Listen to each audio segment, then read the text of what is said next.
And welcome everyone. Thank you so much for joining us for the Battery Insiders podcast, currently live from Brussels in Belgium. I'm very delighted to have Fabrice with me today from BEPA to share some of the exciting work they're doing with the Batteries European Partnership Association.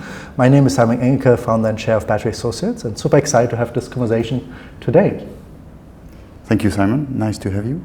Thank you. Yeah, no, great building. Wonderful to be here. And let's maybe start with the people who don't know about BEPA, right? So there's a lot of organizations, I think, in the battery space, which is super important and super exciting. But if you maybe could share a bit about introducing BEPA and your vision and about the goals you're trying to achieve. Okay. Before introducing BEPA, actually, I think I should introduce the Battery Partnership, because the Battery Partnership, this is the instrument that has been set up by the European Commission to channel funding to the ecosystem. And when you channel such an instrument, which is called a partnership, the European Commission is asking you to set up a legal entity that is going to co-manage, if you want, to cooperate the partnership with them. And the legal entity that was created is BEPA. So you have two acronyms to kind of remember and not mix up. It's BEPA, which is the legal entity running the partnership, and BAT for EU, or BAT for Europe, Batteries for Europe, which is the partnership that BEPA is running. So they come, I could say there are two sides of the same coin, the legal entity and the partnership. Brilliant. And a bit about the vision, like what's the... Yes. In terms of vision, to put it very general, it's to make sure that in Europe we can build up a strong European battery value chain, from the raw materials down to the recycling, through the advanced materials, the battery cells and the applications. And that can only be done if you actually build up as well a battery ecosystem of research organizations, industrial players, startups that are willing to work together on specific priorities that are decided by the Commission and by the members of BEPA. Brilliant. And that's already what kind of distinguishes it a bit, right? That you have this research focus compared to some other associations, which may be more concerned with policy, for example, or industrial proposals. So yours is really on the research side. You cannot be completely isolated from other elements like industrial policy, because what we want to do is that with research, we are one part of the trajectory of a technology from the lab to the market. So we are not isolating ourselves from these signals, but it's true that the focus of BEPA is to channel the amount of funding that is made available by the Commission to the right priorities to make sure that we are able to build a European battery value chain in Europe. And the resources, maybe something that I should quite focus on, is 925 million euro of funding that is coming from the European Horizon Europe program from 21 to 27. That's something you're helping organizations to apply and... Yes, so basically every 2 years, the European Commission is publishing a work program. They are going to publish this year the one for year 25, because as you know, 24 is a special year in Europe, it's election years. So this year we have a working program for 25, in which you will have a list of priorities that we believe should be funded. And then when this work program is actually published, there are dates for some calls, and an association, research organizations, an industrial player and others can team up and say, we want to work on, I don't know, sodium-ion batteries if there's a call for it, or solid-state batteries, and we want to move a bit the needle from the technology point of view to make it closer to the market. And this is really the philosophy of BEPA, allocating the funds to the right priorities to be able to make a difference, knowing that we are not focusing on industrialization, we only focus on the innovation part. Well, interesting. And then you mentioned already, right? But what can we share a bit more about this February 2024 Strategic Research Innovation Agenda? Yes. Well, we were quite excited actually to publish it, because when we started BEPA, we started existing as a legal entity in June 21, and we published our first Strategic Research Innovation Agenda in September 21. So basically, between then and February 24, I think the world has changed a bit. And technology field has changed a bit. So we are quite excited that we could publish the SRIA this year, because it's going to show you the directions that we want to take in the years to come. If you would compare the SRIA of today and the SRIA of 2021, you will see differences. By the way, you can actually either procure yourself a paper copy But if you are more modern, you can simply download it from the association. But you see the arrival of design to cost chemistries, for example. Attention being paid to sodium ion, LFP, and the variation towards integrating manganese. We still believe that we need to do more on solid state batteries, because at some point this will become a technology for 2020, 30 plus. We also have in mind that we need to adapt the recycling processes so to make sure that they can be compliant with the provisions of the battery regulation that sets quite high recovery targets. So because of all these policies that have been published, because the world is changing, because the pressure from outside of Europe, technology speaking, is changing, because of US, because of China, because of Japan, South Korea, all these things are taken into the thinking process, and the result is a SRIA. Interesting. And as you say, right, because I think it's very difficult to predict the future, and I feel especially in innovation, it's really difficult. Yeah. It is difficult, but what is maybe helping us to some extent is that in order to produce this document, this is not the work of 5 people in a room somewhere in Brussels. This is the result of a long consultative process that has been mobilizing more than hundreds of people from different organizations, from industry, from research organizations, from universities, from different parts of Europe, some quite supportive of one technology, some supportive of another. And so the result of this is a balance of forces, as I like to say it, a Belgian compromise that is actually making sure that I think we are not missing out on something, and we are reflecting quite well the current status and what we think the future could be. But in technology, as you know, maybe in 1 or 2 years, I will be coming to you and I will say, we actually missed out on this and this and this and this because it's changing very fast. Well, that makes sense. And I think, as you said already, we already have seen some exciting developments on the technologies you mentioned with LFP and sodium ion, etc. So that makes a lot of sense. Great. So if we can maybe go to the next one, looking at funding and projects. So you already mentioned, you have the partnership and you have BEPA. So it's really helpful, I think, to get this as well. And now we'll be looking at in the future again, like, at the Horizon Europe program and the new version of it. Like, what is the possibilities there, and what is potential future you see for that? I think that we are all eager to receive more money, to be honest. This is what everyone is, of course, asking for. No, but joke aside, what we want to be able to do in the next framework program, which starts after 2027, but as you know, it's a long democratic process, and so it starts early if you kind of back engineer it. So already towards the end of this year, people are going to start making some guesses and moving some messages as to what should be funded in the future and how, which kind of instruments.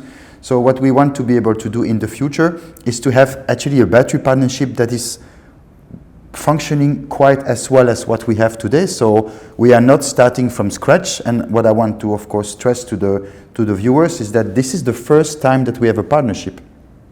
It's not like the second or the third edition of the partnership. So we put a lot of time into building something that seems to work quite well.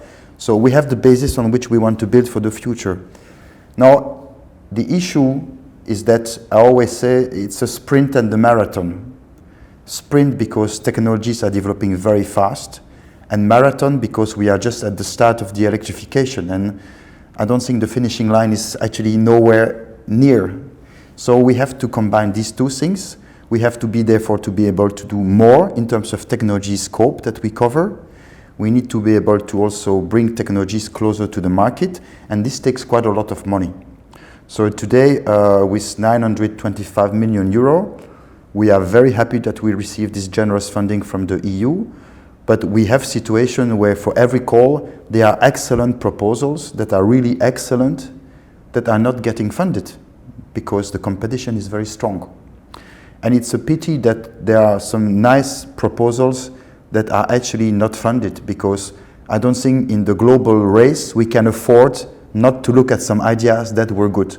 So what we would like to be able to do in the future is to have a partnership that is able to at least try to cover as many good proposals as possible, just to make sure that we are not leaving anyone on the side of the road.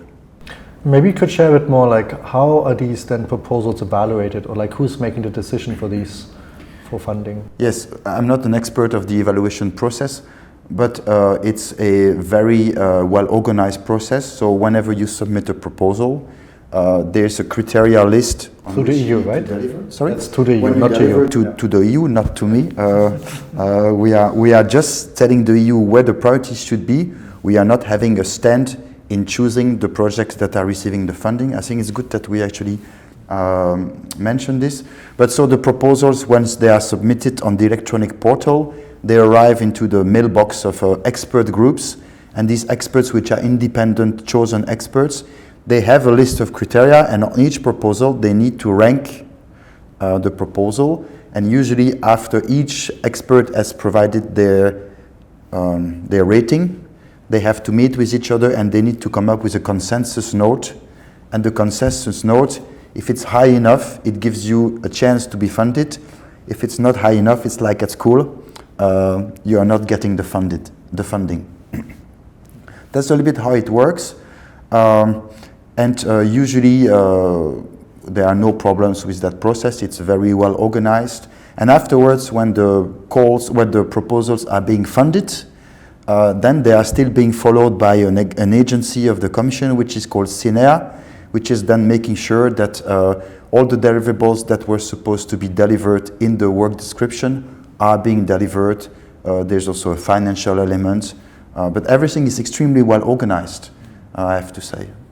But that's why also you mentioned, right, you see sometimes proposals where you maybe heard about them earlier, but they didn't get the funding in the end, right? And so you're talking about it would be good to get more support there. And there's also this thought on proposed additional 3 billion, right, from the EU? Yes. For the industry. So do you have some additional thoughts on that? Is this enough? Well, my standard answer is always it's enough. It's not enough, but no. So the innovation fund is coming after the R&D track, so they do not have the same purpose. The R&D partnership is really to bring a technology to a certain level of technology readiness. It's a bit like de-risking, if you want to see it like that. While the innovation fund is really to actually demonstrate technologies to the deployment level, just to make sure that they also generate some production capacities for Europe autonomy. The innovation fund is not something new. It's been existing for a couple of years. What is new with the innovation fund for the batteries and the 3 billion euros that have been earmarked is that there are two options on the table. So the European Commission has not yet taken a stance on what will be the instrument to use.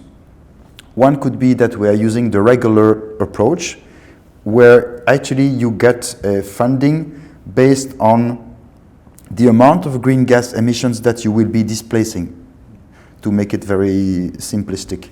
While the other option which is on the table is more similar to what is already existing with the hydrogen bank, which is an auction system. It has its pros and its cons. The situation today is that it has not been decided yet which will be the option taken. And once the option will be taken, then the European Commission will have to define what are the criteria in order to actually have a proposal that is getting all the good points or not. And I think that they are planning to release the call in September 24. So there's a lot of ambitions as to the timeline, because we are not so far from September. Now with 3 billion, well, you can only do as much as the 3 billion. So if you compare with the amount of funding which is available on the other side of the Atlantic Ocean, it's quite different in terms of scope. But it's a good start, I would say. That's great. And also another thing, and I think you also have been quite vocal about, I think personally, but also with BEPA and a few other organizations, I've seen also a lot of conferences, is this German funding gap. Yes. Where there's a big cost cutting, I think about 75% or so has been announced, for also more on the research side, right? So there has been quite a bit of support now manufacturing, which of course is also an important topic to get things produced in Europe, and also being a big part of, I think, of the vision of the EU, but funding for research has been cut a lot. So do you have any additional thoughts on that?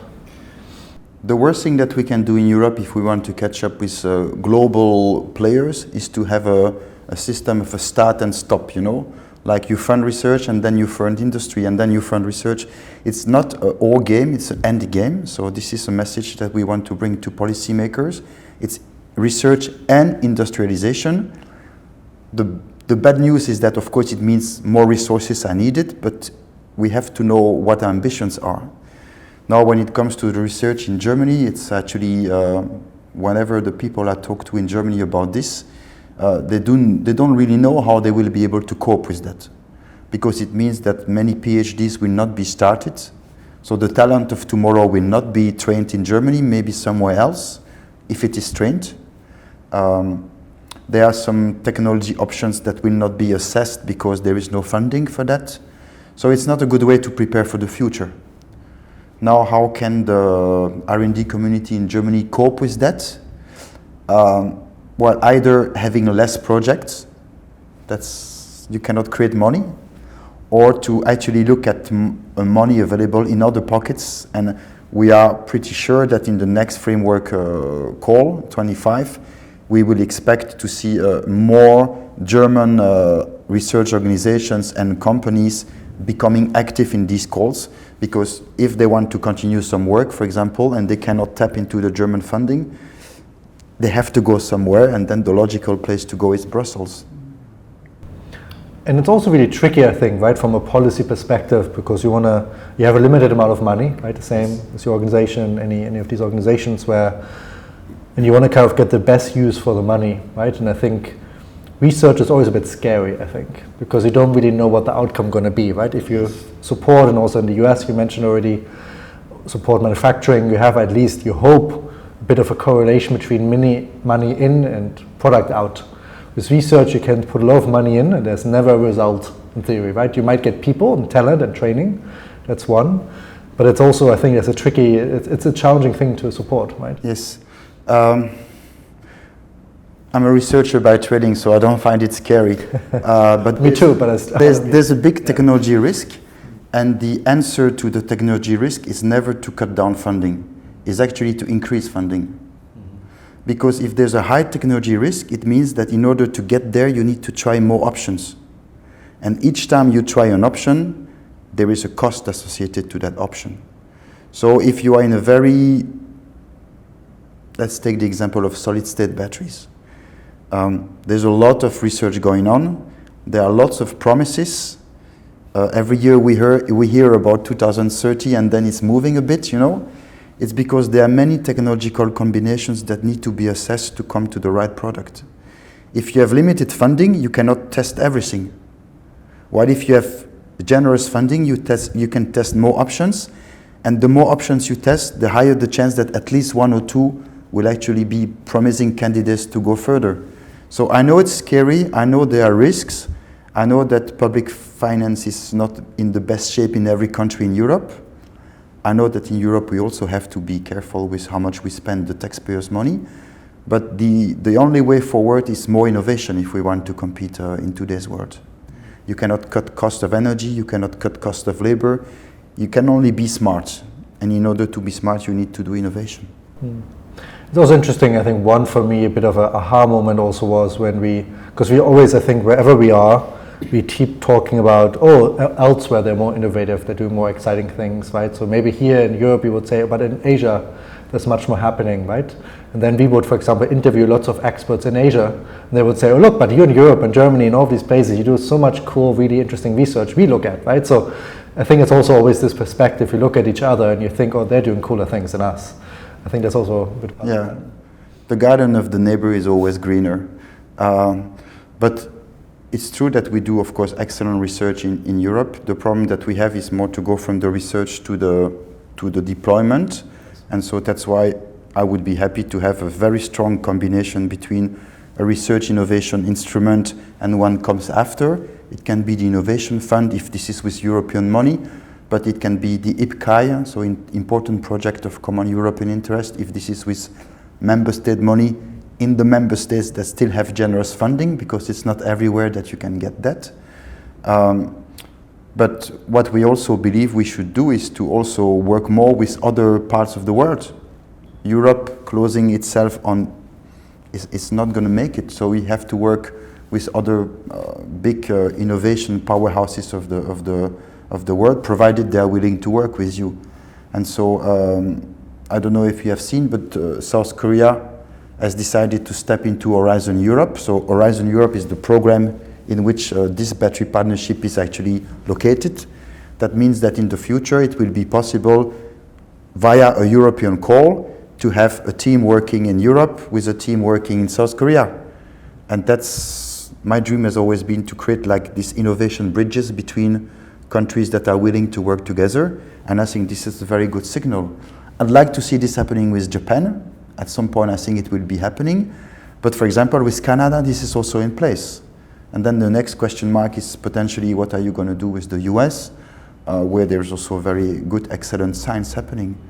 So I think that we can always do better, but the signals that we see over the past months have been quite supportive of opening to the world. That's interesting. As someone who's quite international and with the organization, I agree. I think having international collaborations goes a long way. And then one other topic is more on the training and talent side. And we already touched on this a bit and also how important it is. But if you maybe could share a bit more about the importance of training and talent you see for making innovation work.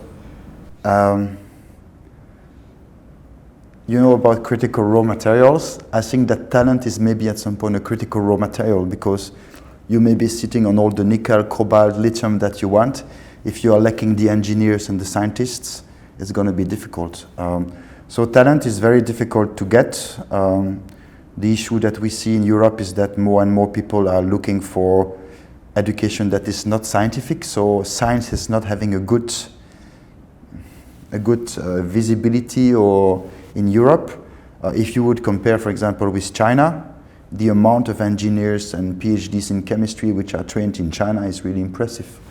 I think it has to do with science not having been promoted in education as the place to actually be if you really want to be open and test different ideas. So the problem with talent is that it's not like cobalt nickel that you just call and you get your ton of nickel coming to you. It takes time to train people. So whatever we do today will not have an impact maybe before 2030.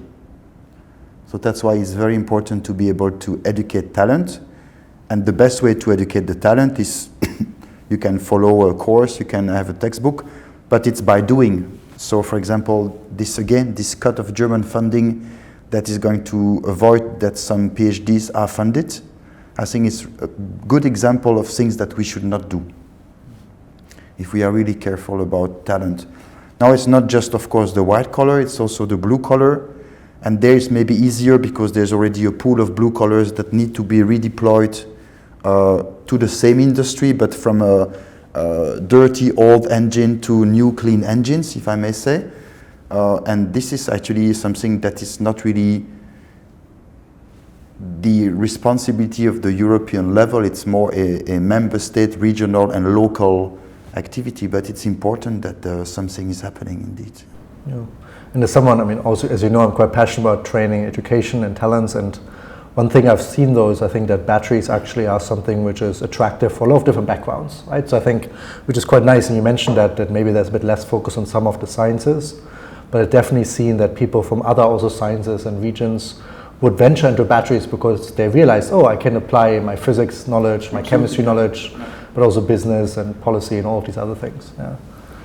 Yeah, I mean, it's not just battery, it's the battery value chain. So it can be somebody who is actually in electronics, could be actually considered because of the connection with the BMS.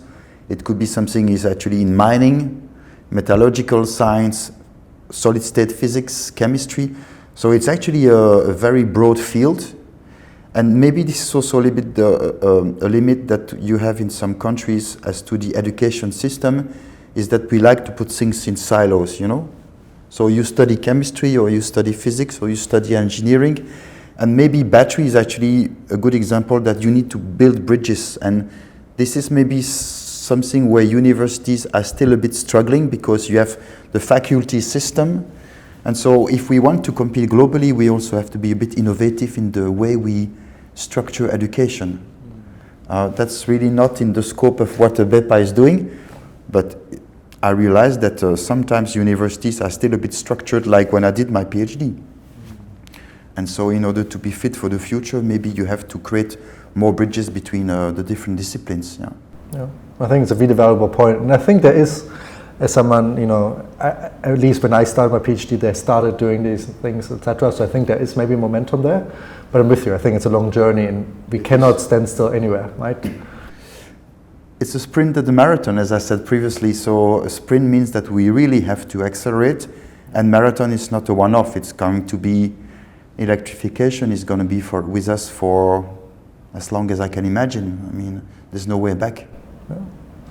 And then maybe for the final question, and there's maybe a bonus question about your own background, if you wish, we can go there in the end.